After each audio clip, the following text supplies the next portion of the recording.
வணக்கம். தமிழால் இணைந்தோம், தமிழால் வளர்ந்தோம். நான் உங்கள் தமிழ் தோழன். இன்றைக்கி நம்ம எதை பற்றி பேச போகிறோம் அப்படின்னு பார்த்தீங்கன்னா, வாழை. அந்த வாழை திரைப்படம் அதை நான் அன்றைக்கி மதியம் போய் பார்த்துட்டு வந்தேன். ஸோ அந்த படத்தை பற்றிய ஒரு விமர்சனம் தான் அன்றைக்கி கொடுக்கலாம் அப்படின்னு நினைக்கிறேன். ஸோ அந்த விமர்சனம் பேசுகிறதுக்கு முன்னாடி நம்மளுடைய சேனல் தமிழ் தோழன் சப்ஸ்கிரைப் பண்ணுங்கள், ஷேர் பண்ணுங்கள், லைக் பண்ணுங்கள், கமெண்ட் பண்ணுங்கள். முக்கியமாக பெல் பட்டனை அமுக்குங்க. அப்போ தான் நான் போகிற வீடியோ உங்களுக்கு நோட்டிஃபிகேஷன் வந்து சேரும். நன்றி.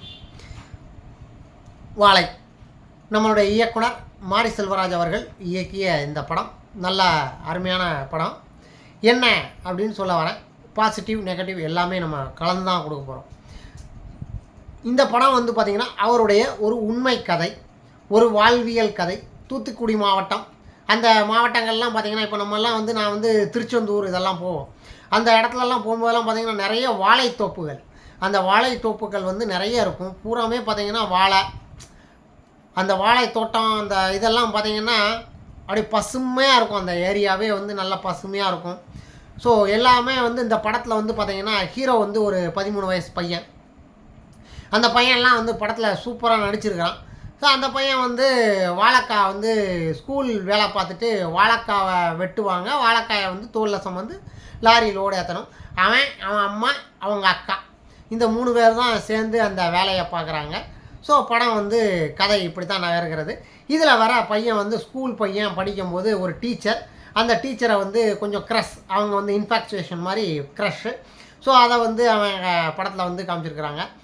எனக்கு இந்த படத்தில் பாசிட்டிவ் அப்படின்னு சொல்லப்போனால், ஒரு உண்மையான ஒரு கதையை அதுவும் ஒரு வாழ்வியல் கதையை அப்படியே இந்த இயக்குனர் மாரி செல்வராஜ் அவர்கள் பதிவு செய்திருக்கிறார். அதாவது அவர் ஏற்கனவே எடுத்த பழைய படங்கள் பார்த்திங்கன்னா பரியேறும் பெருமாள், மாமன்னன், இந்த மாதிரி படங்கள்லாம் பார்த்திங்கன்னா ஒரு சமூகத்தினுடைய பிரச்சனைகளை சுட்டி காட்டும்.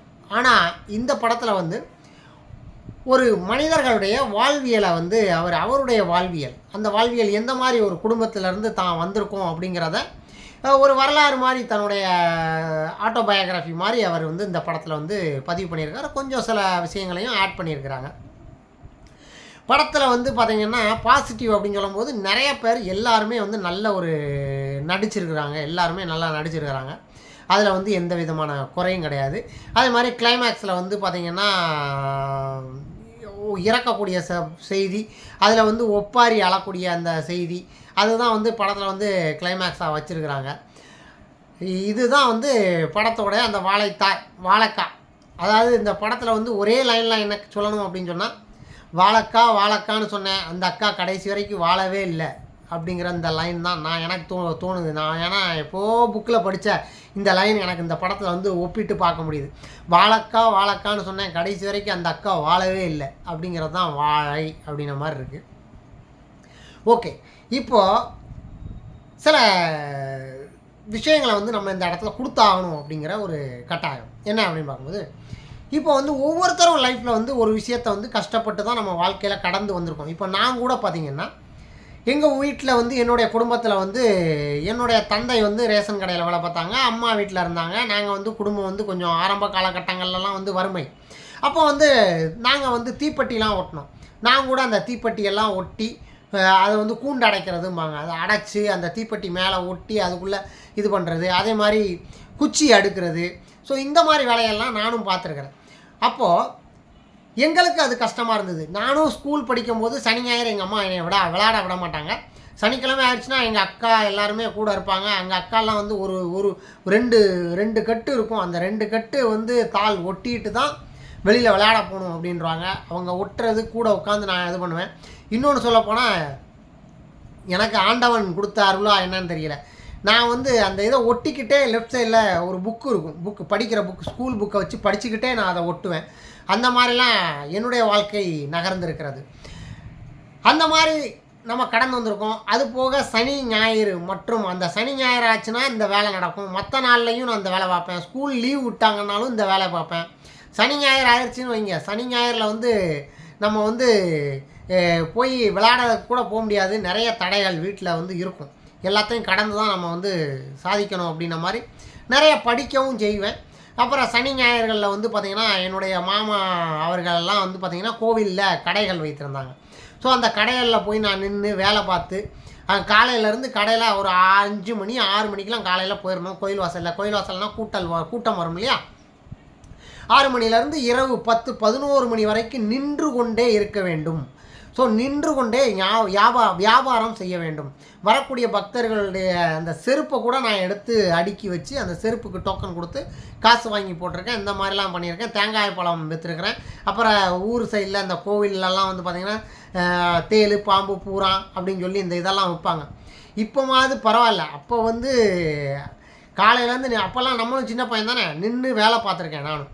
இப்போது என்னுடைய வாழ்க்கையை விட்டுருங்க, நான் அந்த வாழ்க்கையை கடந்து இன்றைக்கி ஒரு கார்ப்பரேட் கம்பெனி நம்மளால் முடிஞ்சு படித்து நிறைய ஒரு விஷயங்களை தெரிஞ்சு ஆங்கிலம் பேச கற்றுக்கொண்டு ஒவ்வொரு விஷயத்தையும் கற்றுக்கிட்டு வந்து இன்றைக்கி ஒரு கார்ப்பரேட்டில் நம்ம வந்து வேலை பார்த்துட்ருக்கோம்.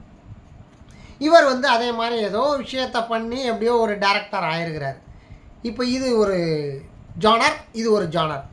என்னையும் விட கீழ் நிலையில் கஷ்டப்படுறவங்க, கஷ்டப்பட்டு இன்றைக்கி வாழ்க்கையில் வந்து பெரிய பெரிய லெவலில் அச்சீவ் பண்ணவங்களும் இருக்கிறாங்க, இல்லைன்னு சொல்ல முடியாது. எனக்கு தெரிந்த ஒரு நண்பர் கூட ஒரு விஷயங்களை எழுதியிருக்காங்க.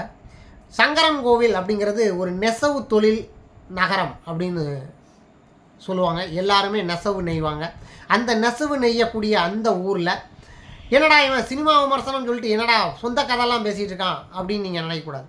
ஏன்னா இதுக்கு சினிமா தொடர்பு இருக்குது அப்படிங்கிறதுனால எல்லாமே வாழ்க்கை தான். அந்த வாழ்க்கை கதையை படம் பிடிக்கணும் அப்படின்னு நினச்சா எல்லாமே வாழ்வியல் தான். வாழ்வியலை தான் படமாக எடுக்கிறாங்க. ஆனால் இதை விட கஷ்டப்படுறவங்கலாம் இருந்திருக்கிறாங்க. எப்படி கஷ்டப்பட்டாங்கிறத தான் சொல்ல போகிறேன். அதாவது அந்த காலங்களில் வந்து பார்த்திங்கன்னா சங்கரங்கோயிலில் அந்த நெசவு தொழிலுங்கிறதுனால சட்டைக்கு நூல் எடுக்காங்கன்னா அந்த நூலை வந்து சாயத்தில் முக்கணும். அதுக்கு பசங்கள்லாம் வேலை பார்ப்பாங்க, சின்ன பசங்கள்லாம் வேலை பார்ப்பாங்க. கையெல்லாம் இதாகிடும். இதை விட என்னென்னா பீடி சுற்றுவாங்க. பீடி அவங்க அம்மா சுற்றுவாங்க பீடி. அந்த பீடியோடைய நாத்தம் அது எப்படி இருக்கும் யோசிச்சு பாருங்கள். திருநெல்வேலியில் இருக்கக்கூடிய செய்யது பீடி, அந்த பீடி தான் ரொம்ப ஃபேமஸ்.